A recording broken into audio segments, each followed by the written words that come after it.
Today we're talking about abdominal separation. So it's so common, we see so much of it after women have had their babies, and we want to help to give you some tools to avoid some things that you might be doing in your exercise program or in the way you're living your life that could be making that abdominal separation worse. So what is abdominal separation? Well, basically when we're pregnant, obviously the belly grows and the muscles start to need to move apart to make room for baby. After birth, ideally those muscles should come back together, but in a lot of cases they don't. So you might be left with what's called a 2 centimetre or 2 finger abdominal separation, or 4 centimetres, or sometimes we've even seen ladies with a whole hand abdominal separation. Now what does that look like? Sometimes if it's a small abdominal separation you can't see it, but in other times what you'll see is sort of a gully running down the middle of your tummy. So the muscles will be here and there's just sort of loose skin falling through the middle. For others it will present like almost a dome shape to the belly, and women will report feeling or looking like they're 5 or 6 months pregnant even after they've had the baby. So we really want to start to combat that. Often ladies will get checked during their checkup at the hospital, but in a lot of cases the checkup isn't being done, or there's a whole lot going on when our baby's 2 days old in the hospital and we might just forget that that checkup had been done. So we want to make sure that we're exercising in a correct way so that we're not placing undue pressure on our abdominal separation. Next, we need to talk about the things that we absolutely need to avoid so that we cannot make that abdominal separation worse.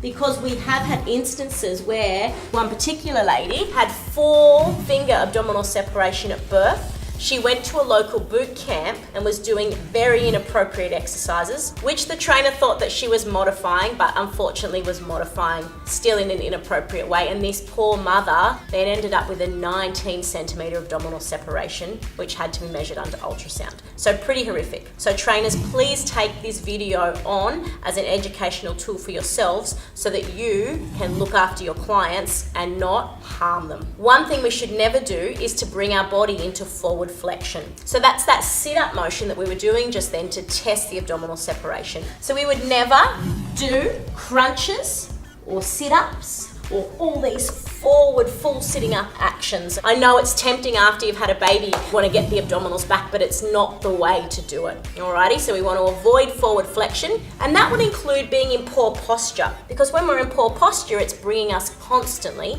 into forward flexion. So the next exercise that we're going to talk about is the Russian twist.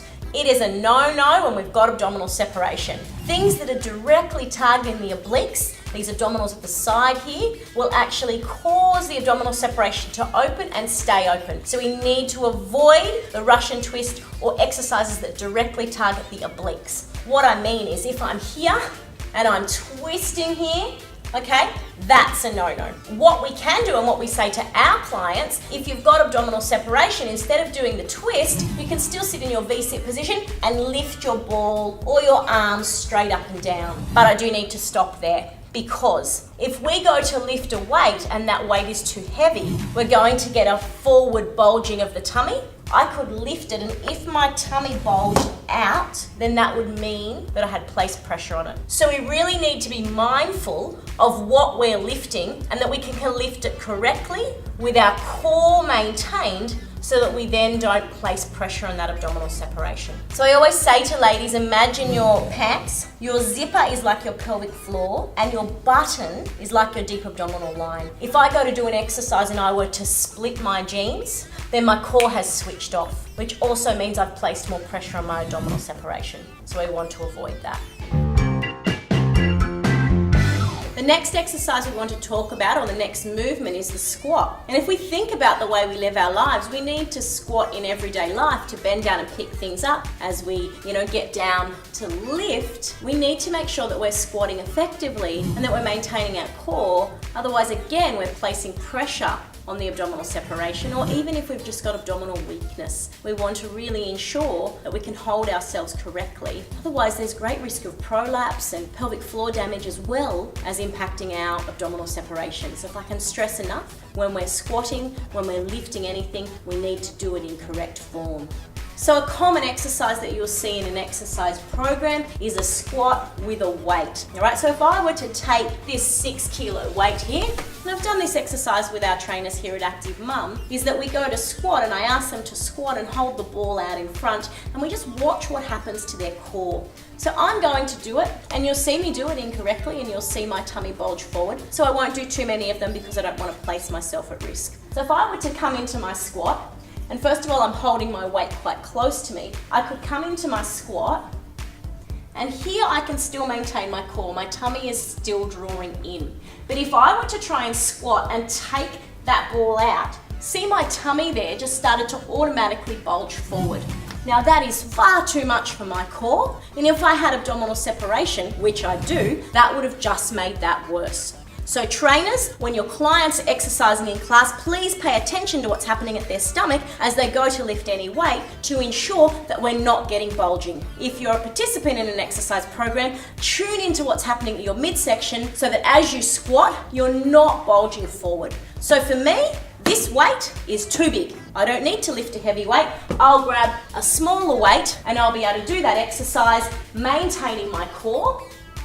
I'll have used my glutes, which was the target of the exercise. I'll have maintained my core, so I won't be exercising a big bulged stomach, and I'll be safe. So I would choose that smaller weight. That's the best thing to do.